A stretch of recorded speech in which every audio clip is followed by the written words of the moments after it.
Welcome everyone to a preview of the Arts Education Data Project hosted by Create California and the California Department of Education. My name is Pat Wayne and I'm the Program Director of Create California, the statewide Arts Education Coalition. We are so pleased to have you join us today as we near the launch of this project, taking place on October 20th. We will begin with some remarks from Jason Spencer, Principal Advisor to Superintendent Torlakson. Jason will be giving you an overview of the background which brought California to this project, as well as some words of welcome from the State Superintendent. We also welcome Robert Morrison from Quadrant Research, who is the founder of the Arts Education Data Project. And Bob's going to preview a selection of the summary findings and the interactive dashboard. And at that point, we will pause for questions for Jason and Bob. And you can pose questions at any time by typing into the chat box. We will then move into the other tools and resources we're providing to support the success and outcomes of the project, which includes a preview of the communications toolkit and a roadmap for school districts. I will be sharing that preview with my colleagues from the California Department of Education, Mary Rice, Elementary Arts Consultant, and Jack Mitchell, who is the Secondary Arts Consultant. So let's begin now with some words from Jason Spencer. Oh, I'm sorry, I jumped ahead. What we want to do right now is to take a poll for who's online with us. And Nicole's going to turn that over. Perfect. So we just want to get a sense of who's with us on the call, and if you're sitting with a team of colleagues today, please check off every choice that applies. And we're just going to pause for a couple seconds here while you do that. And Nicole, whenever you're ready, let's share the results of who's with us today.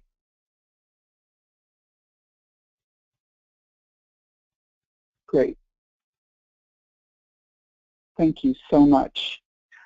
This just helps us as we move forward with the presentation.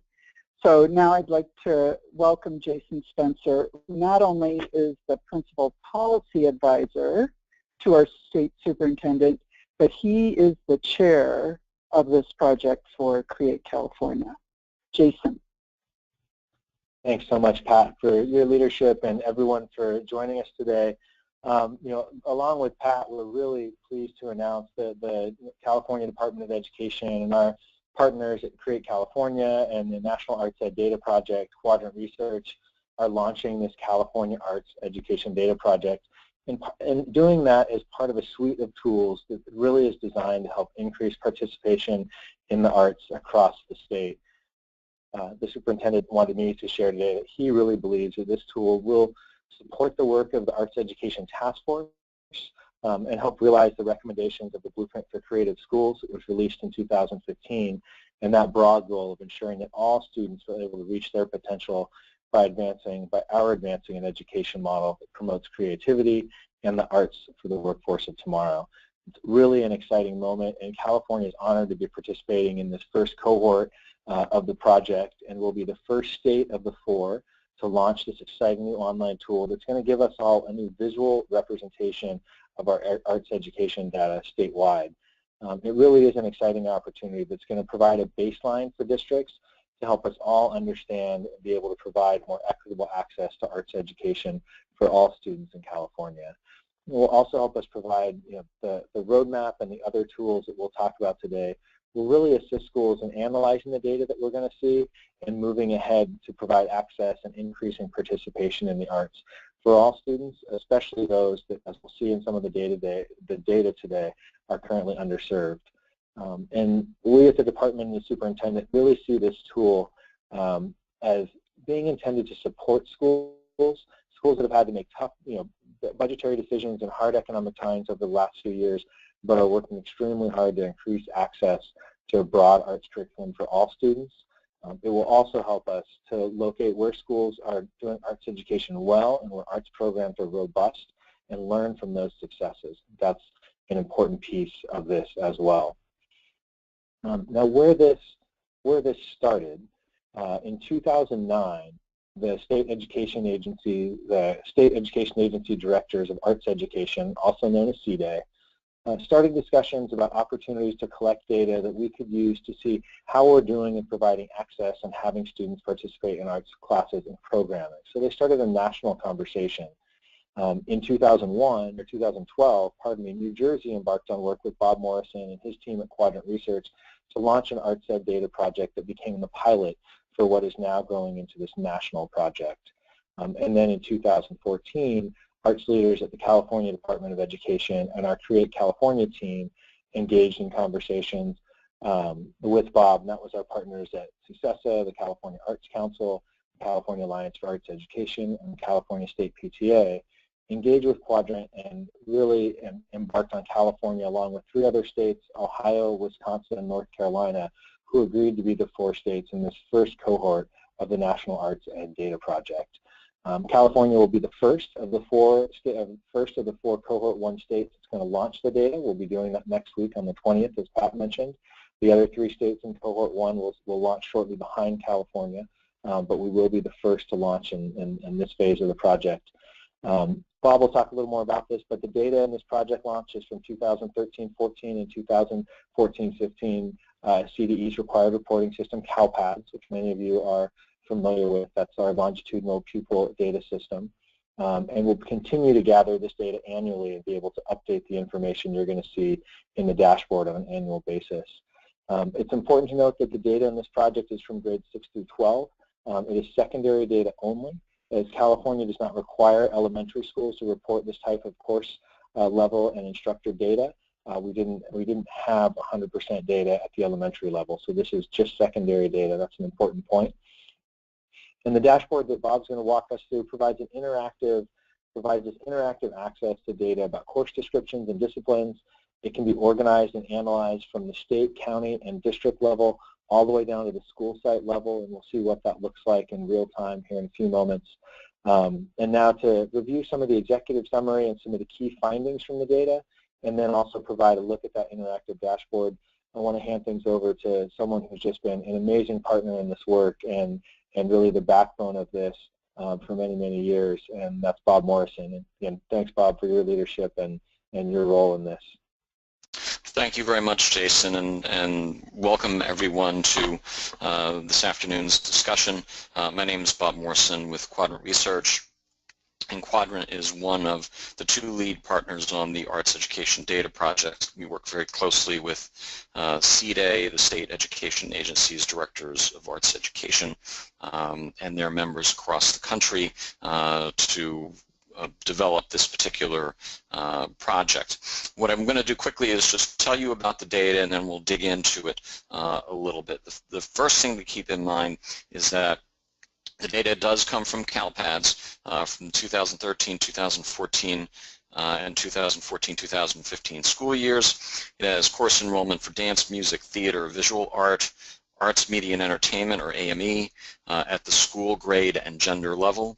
It covers schools containing grades 6 through 12, primarily centered around the intermediate, middle, junior high schools, or generally middle schools, high schools, as well as the elementary high school combinations, which are primarily K-8 and K through 12. The resulting universe for the analysis is 3,719 schools with an enrollment of a little more than 3 million students. That's about half of the student population in California. One important note is the data does not include elementary schools, as Jason said, and it does not include instruction provided by individuals or organizations not reported through CalPADS, so teaching artists, cultural organizations, or other providers. So the first thing we're going to look at is access to any arts instruction. This is the lowest of bars. This is just to determine if a student is enrolled in an arts course at an individual building. And in the state of California, 96.7% of all students in the state have access to something. And 86% of all schools are providing access to something in the arts. Again, that's the low bar, so we can determine who has access and who doesn't. But when we look at the information through the lens of state policy, we get a different picture. State policy requires the arts be provided in the 4 disciplines of dance, music, theater, and visual arts based on state code. And using this metric, 26% of students actually have access to the required arts disciplines in the state, and only 12% of schools are actually providing that instruction. When we look at this instruction based on students who have are on free and reduced lunch, what we see is that those students that are on free and reduced lunch have less access to the arts than those that are, those that are on free and reduced lunch. The highest levels, high poverty above 75%. Those students have the least amount of access to all 4 arts disciplines. And when we look at it based on Title I, we see the same thing, that Title I school-wide, students attending Title I school-wide schools have lower opportunities than those students that are in the non-Title I schools. Now, we talked about access, let's talk about participation. 38% of students in the state of California in these grade configurations we discussed, 38% of students are participating in something. And what that looks like is 17% of students are enrolled in art, 14% are enrolled in music, 5% in AME, 4% in theater, and 2% in dance. So that's the way that the disciplines shake out from a participation standpoint. Now, what we're going to do now is look at the variables that have the highest participation rates. So we looked at several variables across the data, and the ones that had the highest student participation rate in the arts included high schools at 42%, locale code designation, meaning city. City had 39%. Traditional public schools at 40%. Those students that are in low poverty, less than 25% free and reduced lunch at 45%.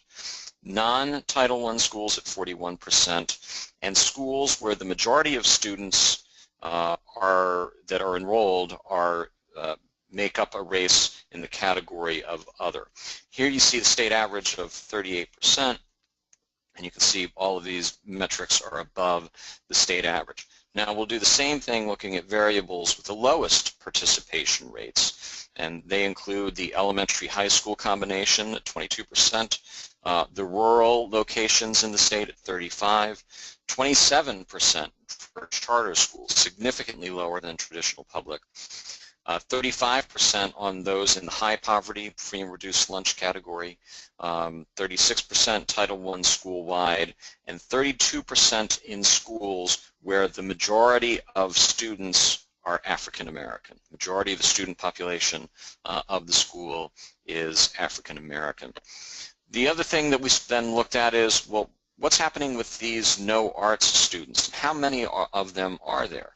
Well, we know based on the data that there are 101,374 students attending schools in 2015 that did not have access to any arts instruction. And of those students, we know that this was an improvement over the prior year, where it's about a 9% improvement over the 2013-2014 school year. So what we're seeing in the 2 years of data is that that students are actually increasing their level of access to programs. So let's look at free and reduced lunch. In the free and reduced lunch category, we notice that those students that are in the lowest level of free and reduced lunch, low poverty, the 1 to 25% enrollment, had a little bit more access than those that were not as it relates to access in schools. But when we look at participation, we see significant change between low poverty and high poverty, where the student participation decreases. When we look at the distribution of students in no art schools, the highest concentration of those students are in the high poverty category. And when we look at schools offering a diversity of offerings, meaning more than just music or visual art, offering at least 3 or more disciplines, you see that students that are in low poverty schools are more than 2 times more likely to have access to multiple disciplines than those that are in the high poverty school. When we look at the participation rate, again, you see it's a step down as you go from low poverty to high poverty. And when you look at participation rates by discipline, you see that the concentration really occurs in the area of music and in the area of arts, media, and entertainment. So these are important metrics to take a look at to understand that participation is declining based on free and reduced lunch, but there are significant gaps related to music and arts, media, and entertainment. When we look at the category of race and ethnicity, again, we're looking not at student enrollment based on race and ethnicity, we're looking at the school configuration. So schools where the majority of students are from a specific race or ethnic background. This shows us that students that are involved or students that are from African American or Hispanic backgrounds, schools, have a tendency to have lower levels of access than those students where the majority of the population is either white or the other category. And when we look at it, the student participation, you see that again, the participation rates for schools where the majority are African American or Hispanic is lower than those schools where it's white, other, or where the school has no majority ethnicity. When we look at Title I, we show you that while access is relatively similar in general as it relates to Title I, that offerings of the more than 3 arts programs are higher for the non-Title I schools. And when we look at participation rates by Title I status, that participation rates are lower for those schools that are Title I school-wide than for non-Title I schools. When we look at the category of traditional and charter schools, here we split them up so we could see what the differences were. And along the line of most major metric, whether it's student access, school access, student participation, 3 or more disciplines, or the 4 required arts disciplines, there's a difference between those that have access in traditional schools versus those that are attending charter schools. So that's some of the highlights of the data, but what I really want to do is spend a few minutes just showing you what the interactive dashboards will look like that you will have access to starting next week. And so here what you see is the landing page for the Arts Education Data Project. This is the first dashboard that you would come into, and I'm going to just walk you through the window before we start interacting with it. So right across the top, it's showing you the number of schools in the view, the total student enrollment, the total arts enrollment for the view, the percentage of students that are enrolled, and the total number of students not enrolled. So what you're seeing here is actually the state overview. As you're interacting with the data, there's going to be asterisks along the way that will pop up, or you can hover over to pop up to provide additional information about how to interact with the information or what is the information that you are looking at. This left-hand column shows the percentage of students that have access, the percentage of schools providing access, the percentage of students with 4 or access to the 4 required arts disciplines, and then the percent of schools that provide access to the 4 required.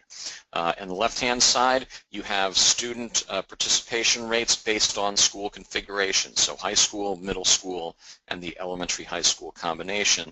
And again, when I hover, you see that it's telling you a story that 22% of all students in the EHC classification are participating in arts education. The number of students, 44,000, and the number of schools that represents 423. Here, this gives you the information by participation by the individual arts discipline as a percentage participation. And then we break down that information again based on school configuration. So the elementary high school combination, the middle school, and then the high school for each of the disciplines so that you can see how they work. And then this bottom block graphic is the actual student enrollment in the state of California for the 4 arts disciplines, colorized by discipline, and then subdivided by the specific course. So here we see that in the visual arts that there are 1,486 schools offering fundamentals of art, meeting the secondary standards, with a total enrollment of 178,957 students. If we would go to the highest one over on the music side, we see that it's 1,891 schools offering band with 174,000 students. And you get down to some of these smaller ones, and I see right down here that there are 130 schools offering AP Music Theory to 1,987 students. So this is a statewide window, a statewide overview that you see here, but we can very quickly change the view. So I'll come over here and just select a county, and we'll look at Fresno. And what happens is the entire visualization is now populated based on Fresno. So there's 123 schools in Fresno County, 88,000 student enrollment. There's 41% of the students in Fresno County that are enrolled in the arts, and there's 2,200 students without access to anything. We can look at the information based on charter schools. So now we're looking at just the charter school information for Fresno County. We can look at it based on geographic representation, whether the schools in the city area of Fresno County. This shows us, again, the information all is refreshed based on what's been provided. But we can also look at the individual high school or the individual school type. So if I click on high school, now the entire view is representing the state, but just for high school students.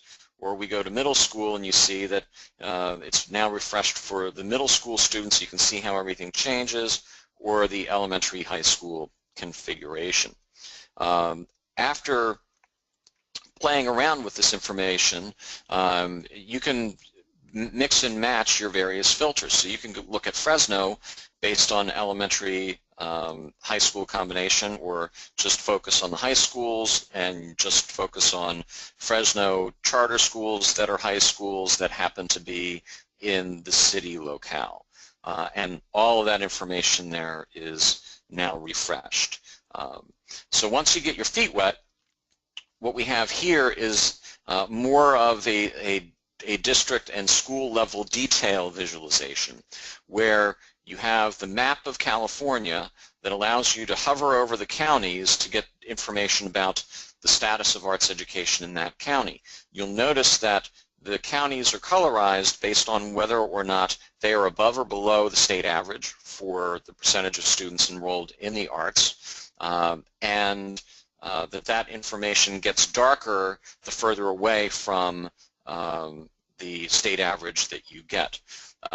Over on the right-hand side here, we have a listing of the individual schools organized by their district, and in the view you will see the percentage of students in art, music, theater, dance, AME, and then the unique number of students involved in any arts course in that school. So that information then is presented in that window. Then we have percentage of enrollment by discipline, like you saw before, the actual student enrollment in those disciplines, and down here are the individual arts courses and arts course enrollment for the view. Again, we start at the state level, We can quickly then select a county, and the entire view refreshes, and I'm now just looking at the school districts and schools within Fresno County, and I can quickly scan through to see who's offering what within the county. I can then zero in on a particular district. Here we've got Clovis Unified, and again the view refreshes so that I can see that in Clovis Unified that there are 1,688 students enrolled in chorus, and that's the #1 enrolled chorus in Clovis Unified. And then I can actually take it one step further by getting down to Clovis East and having the information refreshed based on the Clovis East school. So that's how the interactives work. Once you have created a view that you like, you can then save that view and print it out from the website. It will print out a PDF based on the particular view that you created and will allow you to then take that information, print it out, and share it with individuals in your school or your district to help make the case for what's happening with arts education in your particular community. So the takeaways that we have from all this are that while most students have access to some arts education, only 26% have access to the 4 required disciplines. Art and music remain most offered with the greatest participation levels as a result. Students without access to any arts education are concentrated in the high poverty, free and reduced lunch schools. Student access and participation rates for arts education are lowest for Title I school-wide schools as well as the high poverty schools, and are highest, meaning the highest levels of access and participation are present in non-Title I schools and our low poverty schools. Access to individual arts disciplines is impacted by the percentage of free and reduced lunch, Title I status, and to a lesser extent ethnic majority schools. And then there's an unusual decline that we noticed in access to music instruction between middle and high schools. Normally what we would see in other states and what we have seen is that access levels actually will increase as you move from middle school to high school, but participation rates will tend to decrease. And what we see in California is that actually the participation rates are going in the opposite direction, and that the access rates are also going in the opposite direction, where your middle school students have much greater access to music programs than you do at the high school level. So that's somewhat counterintuitive to what we've seen in other areas.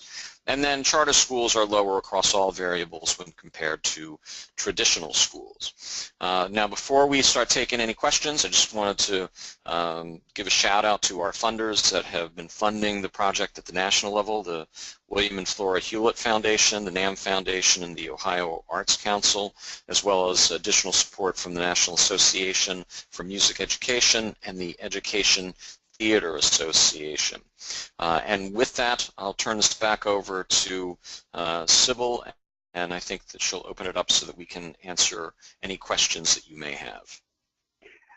Actually, it's back to me, Bob. Oh, no problem. So we're going to take a few questions right now, and just as a sidebar, unfortunately, the GoToWebinar account we're using was set at a maximum of 101, so people are being turned away and given the message that the webinar is full. And we really apologize for that. We did not discover that situation until we got started, and we would have had to shut everything down, and it would have taken a little bit of time to fix. So just know that we're archiving this webinar today, and that will be sent out immediately as soon as we have it. We're working on that now. So here's the first question. Will this data include alternative education schools at the secondary level? That particular category was not included. One of the things that we did when we started looking at the data was to work with the California Department of Education to determine what school configurations would be included in the initial evaluation of the data.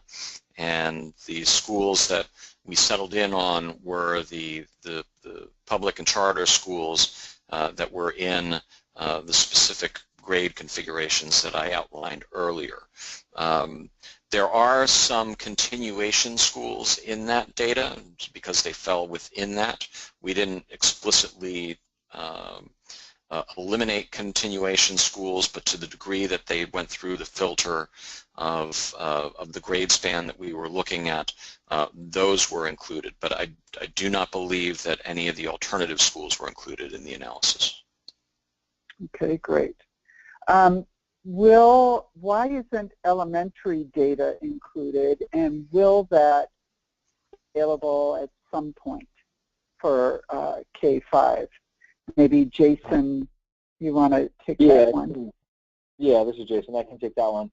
So it wasn't included in this round because we don't require elementary schools to report data into CalPads at the course and instructor level the way we do at the high school grades.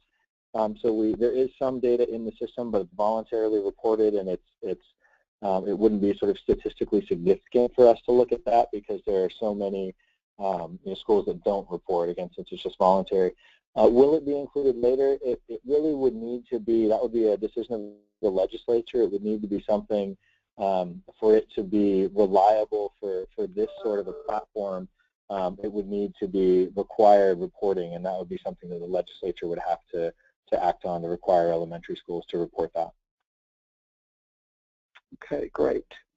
How will this information be distributed? And I can address that one.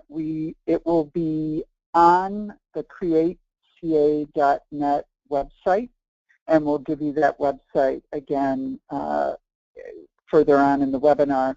There will be a tab dedicated to this project that will feature a home page, all the summary findings, and the link to the interactive dashboard.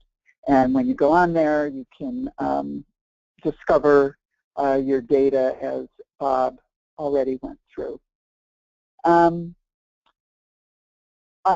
Here's another question. I understand that dance classes coded as PE were not included in the statistics for dance.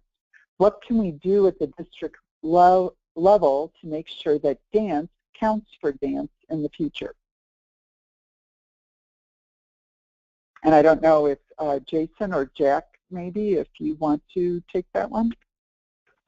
Well, this is Jack, and I will try to address that. The course codes are divided into the various content areas and courses that fall within those content areas. And so if a district chooses to identify a course as a PE course, it will be recorded in the PE data. Does not show up in these data sets.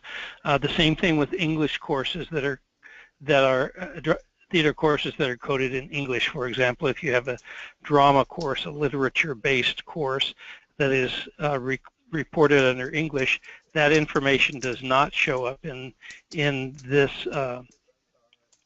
these views, and it essentially comes down to what standards are the courses aligned to. If in fact they are aligned to the dance standards, then they should be reported as dance courses, and if they're aligned to the theater standards, they should be reported as theater courses. But those are decisions that are made at the district level, but they do impact the outcomes that are identified in the data sets that are evident on this web page. Okay, thanks, Jack. We're going to continue right now, but we're going to come back to questions again towards the end of the presentation. So, and if your question doesn't get answered today, because there's quite a few coming in, we will make sure to respond to them after the webinar and post those questions and answers. So I would like to acknowledge our philanthropic support for Create California if you're not familiar with our organization, we are the statewide arts education coalition, and our mission is to put arts education and creativity at the core of the curriculum and advocate for that model of education. So we have several philanthropic supporters that have just been wonderful partners. I'd like to give special thanks to the Hewlett Foundation and the National Endowment for the Arts, as well as the Stewart Foundation, the Music Man Foundation, the California Arts Council, and the Pantaria Foundation. So I want to speak to what their support enabled us to do, and that is we were able to work with a partner, Spitfire Communications, who on a communications toolkit. And if you're able to see the screen, we have listed all of the materials that they will be providing and will be ready to go on October 20th. And that is a one-pager for your use with talking points, a model newsletter article, social media posts. But I did want to especially call out FAQs, because not only will that sheet of frequently asked questions give you simple answers to things like, well, what is the data project? Why is it important? Who's involved?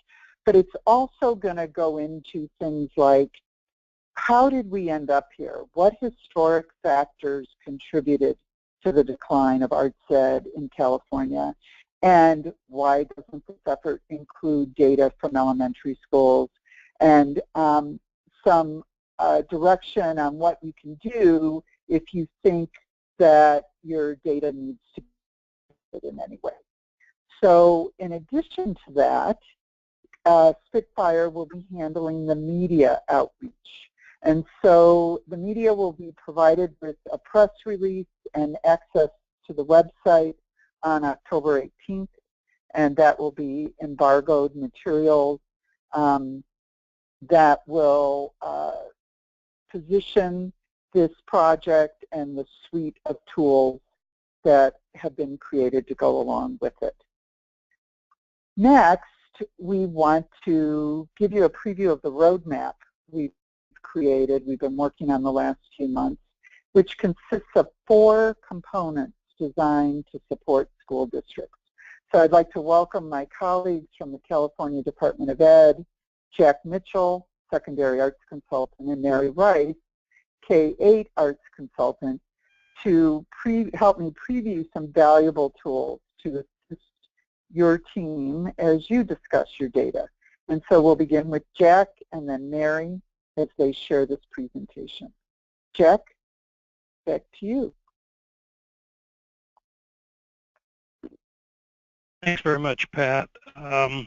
I want to begin by thanking the Vision of our C-Day partners for initiating this project. It was really a group effort of folks from across the departments of education and across the United States.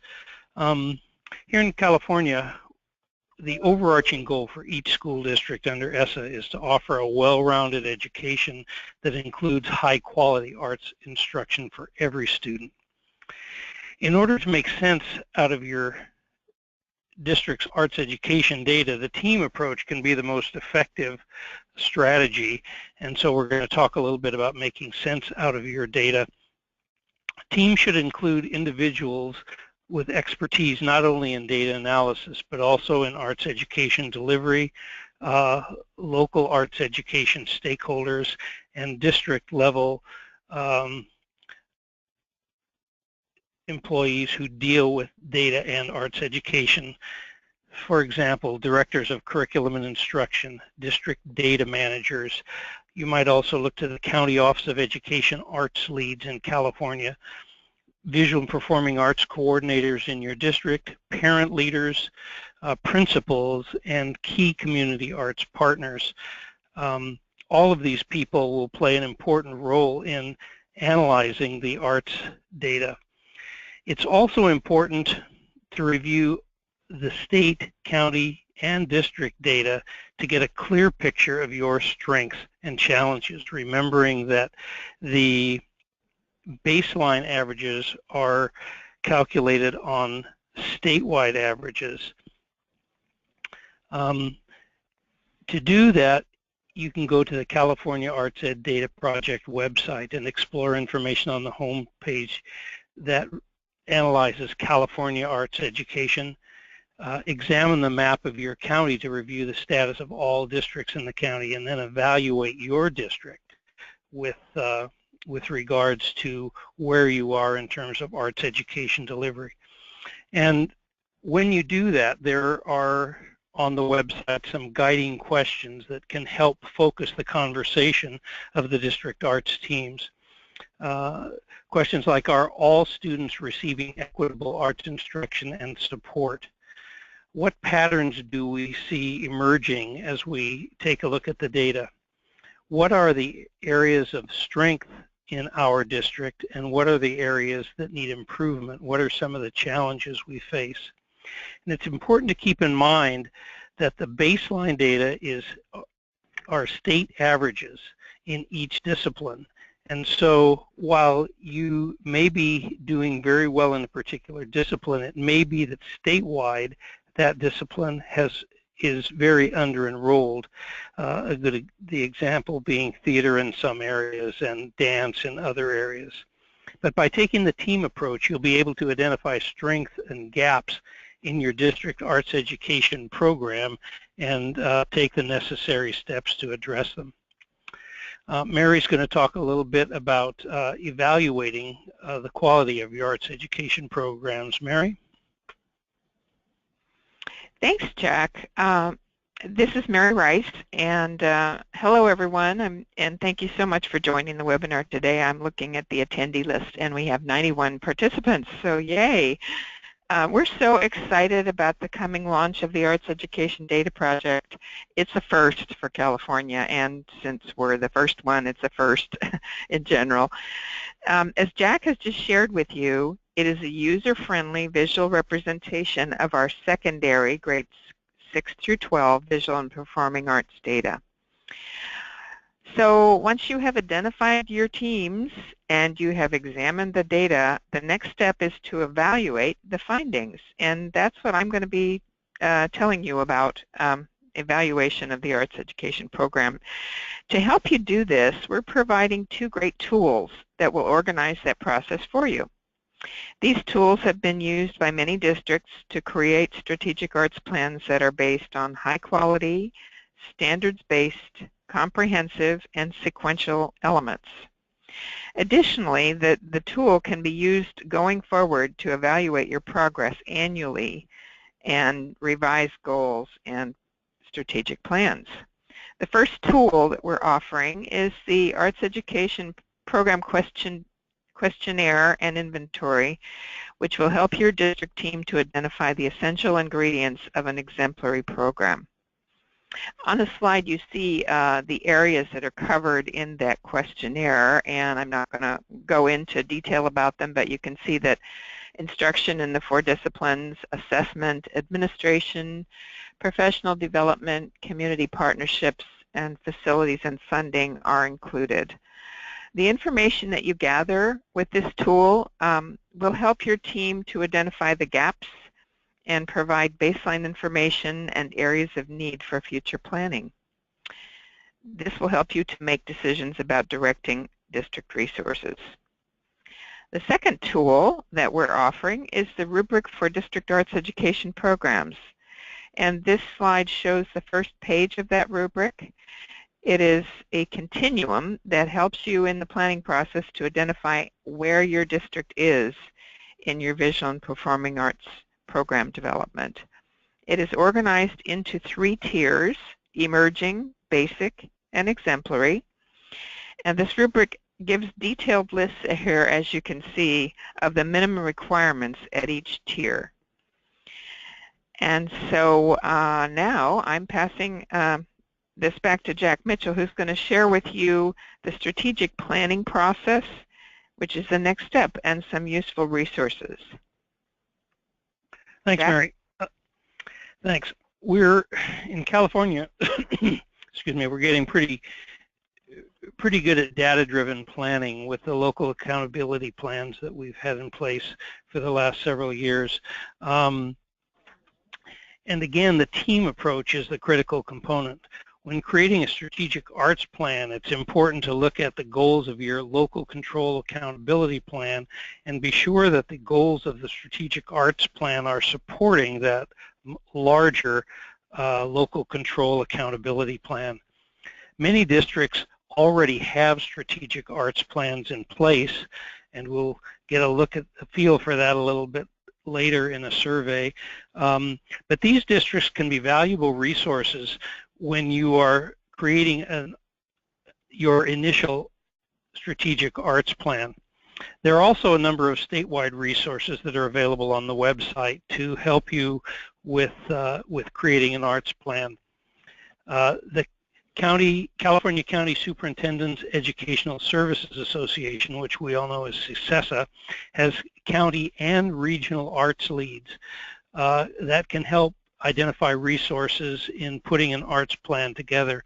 Some of the counties have their own arts plans, but the counties or the regional directors can direct you to folks who have created arts plans already. The California Alliance for Arts Education is offering experienced coaches as resources, and additionally they're providing resources like the Insider's Guide to Arts Education Planning to support your local team. So if you go to the Alliance website, you'll be able to find a number of resources that will help your teams put together an art plan. The California Arts Project, which many of you are familiar with in terms of professional development of curriculum and instruction, also offers support in strategic planning. And so if you contact the local TCAP office, they can provide you with assistance around strategic planning as well as that curriculum and instruction support that they provide. There are also a number of strategic plans that are listed on the website, school districts that have already created strategic plans. It's important to consider when you're doing your strategic planning that that the team approach, again, is the key to success, having all of the people at the table who are contributing to arts education in your district. And so I would refer you back to the section on creating a strategic plan on the arts education roadmap. Pat? Great. We want to do another little poll here, and so Nicole is going to be pulling that up in a second. We just would like to know if your home district has a strategic arts plan. And if you're not sure, because that work actually started going on as early as 2004, you can just check unsure. So we'll give you just a minute to take that poll. And then Nicole, when you're ready, if you want to show the results.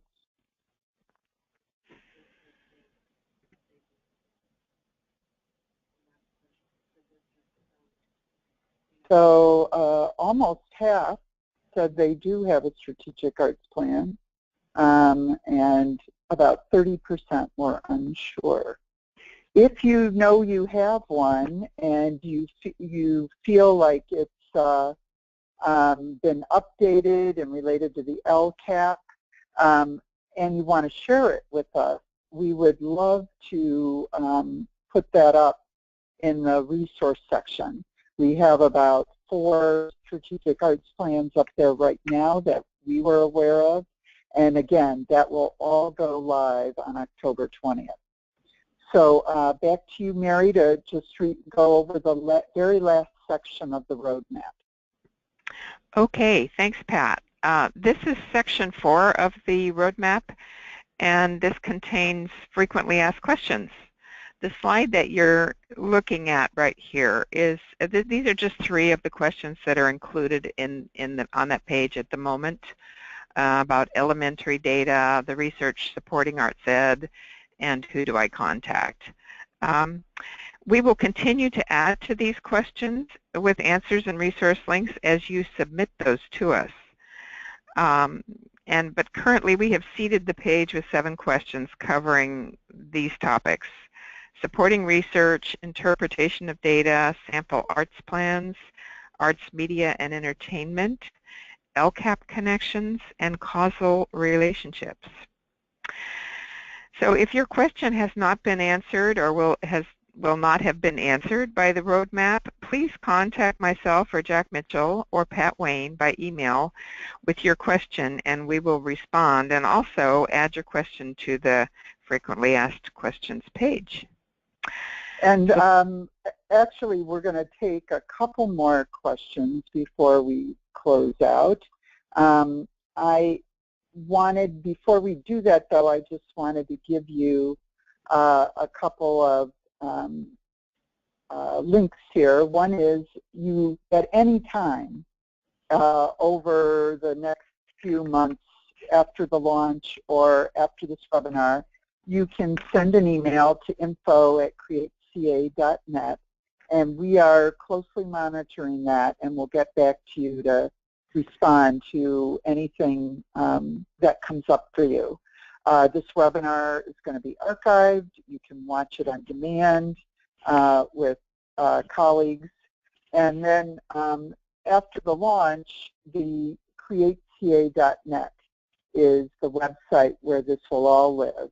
And the Arts Ed Data Project will be prominent on there as a tab, one of our tabs. So I want to go to a couple more questions, and I think I'm just looking because some people are answering them. What concerns or limitations do you have with respect to the reliability and comparability of the data? Bob? Well, I mean, the data is reliable from the standpoint that it's the same system that the schools are using to report data on all of their educational activities to the state. So, you know, from that degree, or from that point of view, we have a pretty high confidence rate that what is being reported by the districts as required by the state is being, you know, reported accurately. Now, to the degree that there may be some anomalies where, you know, individual districts or schools may have input, you know, an extraordinary value in one area or another, that data is usually caught and cleaned prior to it being published. So, meaning that's caught and cleaned at the state level prior to them releasing, you know, any data for any of their reports. So we're fairly satisfied with the data that we received from the state. We're also satisfied with the additional data sets that we use from the National Center for Education Statistics, both on its validity and reliability of the information that's provided. So, you know, we're fairly comfortable with the information that we have, and one of the things that I will often say is, you know, it may not be 100% perfect, and there are going to be some, you know, errors or issues, or one school will say, well, hey, wait a second, you know, we have this, but this is showing that we didn't have it. Well, that's a factor of how the data is reported, and what we will see in this process is that folks will make sure that this data is, that the data that they're reporting in the future comes into alignment with what they actually have happening at the school, if what has been reported in the past is not representative of that. So, combination of, we do think that the data is reliable, and to the degree that there are errors, districts will be able to pick up on that and make sure that when they're reporting in the future, that those things are taken care of. And someone's asking, a couple of people actually, how do they get access to the raw data if they wanted to look at that piece? And Jason, that might be a question for you to the CalPED site. Yeah, and Bob may be able to weigh in on this as well. The raw data is generally available, specifically things available through CalPAD, but by request by researchers such as Bob did, because of the privacy nature of some of the data in CalPADs. That data is not available en masse, individually. But that data is all in the DataQuest system, and it's one of the things we have talked about in this is that all of this data is currently available in DataQuest. What Quadrant Research and Bob have helped us do is put it into a dashboard format where it's more easily available.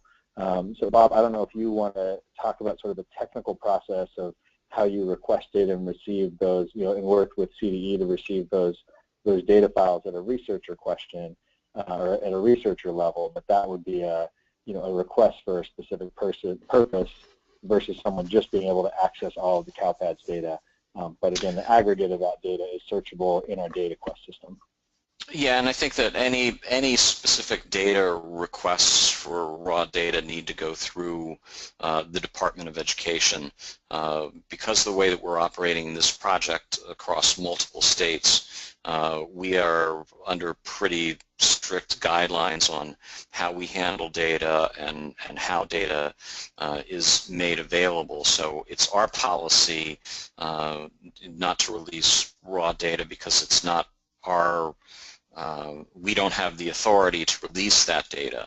Data really has to come from a request to the state.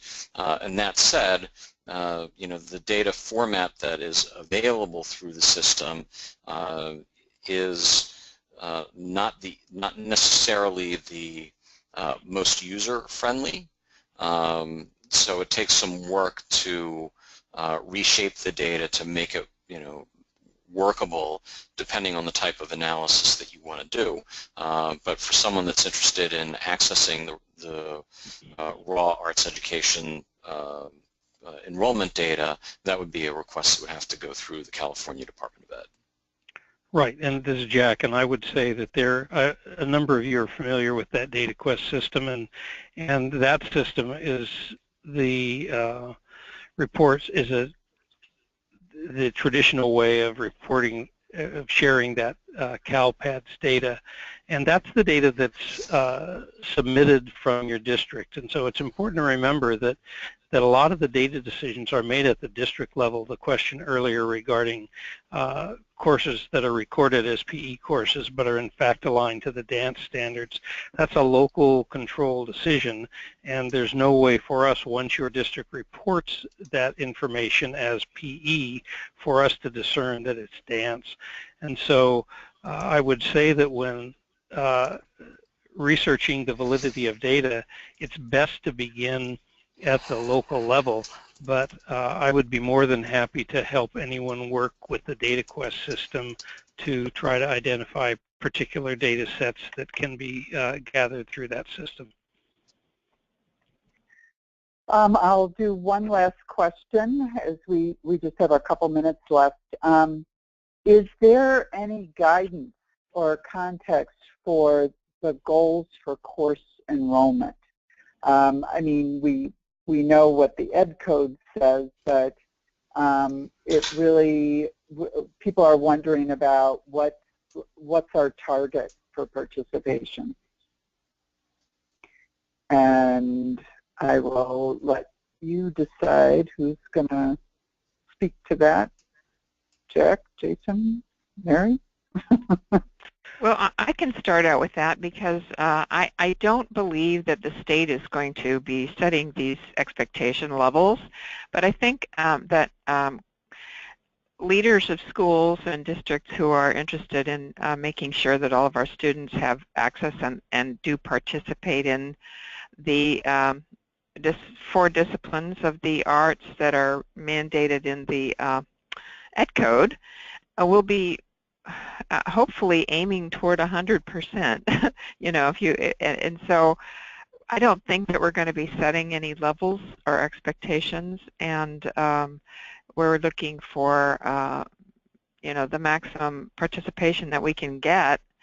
and people, I'm hoping, will be motivated to work toward that when they see several years of their data presented and have some tools to work with. Well, and as Jack, I would say that goal setting is the department, and the Ed Code sets a pretty clear goal of what the expectation is, which is that all schools shall. On the district level, I think this is the role of the district strategic planning team for arts education, is setting those goals and setting goals that are attainable, and setting both short-term and long-term targets for improving arts education. And the hope is that with the availability of the toolkits and also the availability of the data in a user-friendly dashboard, that it will be easier for districts to identify gaps and also to set goals that are realistic and achievable based on their district LCAP plans. Great. I know that we didn't get to a few questions, but I want to honor the time and thank everybody for being here today, and thank our teammates at Spitfire for playing IT on this webinar today. So thank you, everybody, and again, feel free to forward any questions you might have, and we'll send the webinar link. Thank you, and have a good evening.